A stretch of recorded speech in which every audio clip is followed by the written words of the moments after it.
साथियों नमस्कार। मेरा यह संबोधन गढ़वाल लोकसभा क्षेत्र के तमाम जितने भी हमारे मतगणना अभिकर्ता हैं उनको संबोधित है और मेरा यह संबोधन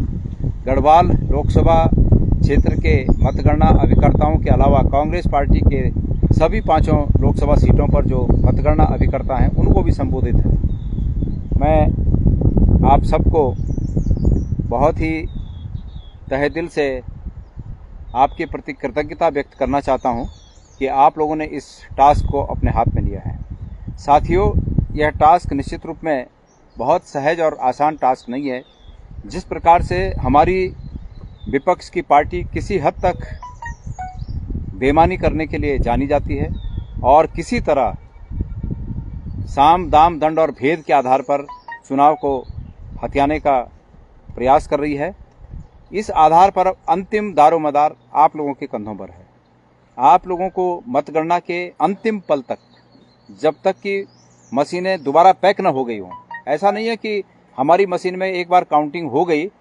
तो हमारा काम खत्म हो गया, ऐसा नहीं है। क्योंकि मतगणना के बाद उन मशीनों को दोबारा स्ट्रांग रूम पे उसी स्थान पर रखा जाता है जहां से उनको लाया जाता है और आवश्यकता पड़ने पर उन मशीनों को दोबारा काउंटिंग के लिए मंगाया जाता है। इसलिए जब तक कि वो पूरी तरह से वो रूम सील न हो जाए, मतगणना पूरी तरह से डिक्लेयर न हो जाए और वो रूम जब तक सील न हो जाए, तब तक आप लोगों ने अपने स्थान से हटना नहीं है। मेरा आरओ टेबल पर जो हमारे वरिष्ठ लोग जिनको ये जवाबदारी आरओ टेबल की दी गई है, उनसे निवेदन है कि वो लोग किसी टेबल पर किसी अभिकर्ता के ऐसी आवश्यकता पड़ने पर कि भाई उन्हें लंच के लिए बाहर जाना है, चाय के लिए बाहर जाना है, ब्रेक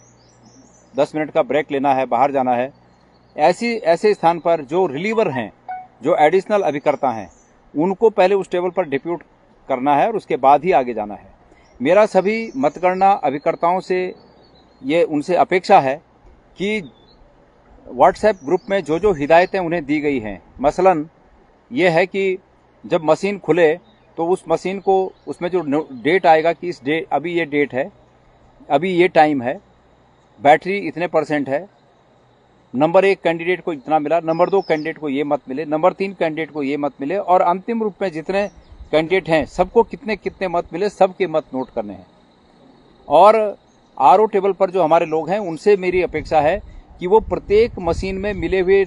सिर्फ अपने और मुख्य विपक्षी पार्टी के मतों को ही नहीं बल्कि सभी मतों को टोटल करें कि क्या सब मतों का टोटल मशीन के टोटल से मैच हो रहा है या नहीं हो रहा है, इस पर भी ध्यान दें। इसके साथ साथ कोई भी अगर आपको ऐसी स्थिति पता लगती है कि जिससे लगता है कि मतगणना को उसको गलत तरीके से प्रभावित हो रही है, उसमें मतगणना प्रभावित हो रही है, तो आपको आरओ टेबल पर हमारे जो लोग बैठे हुए हैं आपको उन्हें सूचित करना है। इसके साथ साथ मैंने अपने प्रतिनिधि के तौर पे कुछ वरिष्ठ साथियों को अपॉइंट किया है। जैसे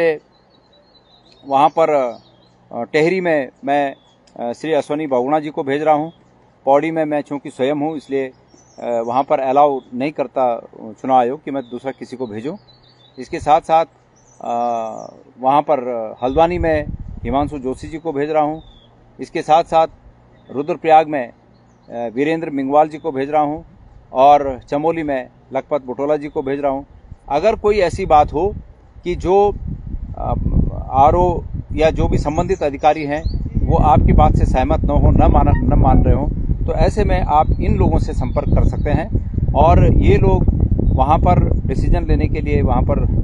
रखे गए हैं कि आप लोग ये डिसीजन लीजिए। ये लोग मेरे से भी संपर्क कर सकते हैं और मुझसे संपर्क करने के बाद जो भी अंतिम डिसीजन होगा उसके बारे में हम लोग फैसला ले सकते हैं। तो मेरा आप सबसे हाथ जोड़ के निवेदन है, गढ़वाल लोकसभा क्षेत्र के मतगणना अभिकर्ता और तमाम कांग्रेस पार्टी के उत्तराखंड के 5 लोकसभा सीट पर जो हमारे साथी मतगणना अभिकर्ता के रूप में अपनी सेवाएं दे रहे हैं, उन सब से मेरा निवेदन है कि आप लोग उस अंतिम पल तक, अभी राहुल गांधी जी ने एक जूम मीटिंग ली और उसमें भी उनका ये संदेश है कि आप मतगणना अभिकर्ताओं को ये निवेदन करें कि अंतिम पल तक वो अपने टेबल से तब तक हटे न जब तक कि अंतिम रूप में मतगणना को समाप्त डिक्लेयर नहीं किया जाता, तब तक वो वहाँ से हटे नहीं। मेरा ये आपसे निवेदन है और कोई भी अन्यथा बात होने पर आप अपने वरिष्ठ साथियों को इतला कर सकते हैं, अपने वरिष्ठ साथियों को आप सूचित कर सकते हैं, और उनके अगर कंट्रोल क्षेत्र में वो बात नहीं है तो वो हम तक आएगी और उसके बाद उस पर निर्णय, निश्चित रूप में निर्णय लिया जाएगा। तो अब पूरा दारोमदार आप लोगों के कंधों पर है। और ये जो एग्जिट पोल हैं, ये सब आप सब जानते हैं कि आज इस देश का मीडिया जो मुख्य धारा का मीडिया है, वो मुख्य धारा का मीडिया जब पिछले 7-8 सालों से जब किसी की चरण स्तुति कर रहा है, तो उस चरण स्तुति में आज अंतिम दिन वो कैसे कह देंगे कि जिनकी वो चरण स्तुति कर रहे थे वो हार रहे हैं। इसलिए उनका तो पहले से तय था कि उन्होंने यही दिखाना है कि बस वही आ रहे हैं, वही आ रहे हैं। लेकिन ऐसा नहीं है, ये हम लोगों के मनोबल को गिराने की साजिश है, और इसमें हमारे मनोबल को, आप लोगों के मनोबल को जो गिराने की साजिश है, इनकी साजिश में हमने नहीं फंसना चाहिए। हमें अपना मनोबल मजबूत रखना चाहिए। और ऐसे कई चरण आएंगे कि काउंटिंग के दौरान किसी टेबल पे हम पीछे रहें, लेकिन इसका अर्थ ये नहीं है कि हम पीछे हो रहे हैं, क्योंकि लोकसभा क्षेत्र बहुत बड़ा होता है, 14 विधानसभाएं प्रत्येक लोकसभा में है। तो इसका अर्थ ये भी है कि किसी विधानसभा में हो सकता है हम डाउन रहें, लेकिन अन्य विधानसभाओं में ये भी पूरी तरह विश्वास है कि हम अप रहेंगे। तो इसलिए जिस विधानसभा में ऐसी स्थिति हो, वहाँ के मतदान जो हमारे काउंटिंग एजेंट हैं, मतगणना अभिकर्ता हैं, उन्हें मायूस होने की जरूरत नहीं है। निश्चित रूप में हमारी जीत सुनिश्चित है। आम लोगों के भावनाएं हमारे साथ हैं, हमारी जीत सुनिश्चित है। और ये एग्जिट पोल, इन चीज़ों से घबराने की आपको आवश्यकता नहीं है। और मैं आप लोगों से ये अपेक्षा करता हूं कि आप लोग अंतिम समय तक इस मतगणना में अपना सहयोग देंगे और विजय हासिल करेंगे। आप सबका बहुत बहुत धन्यवाद।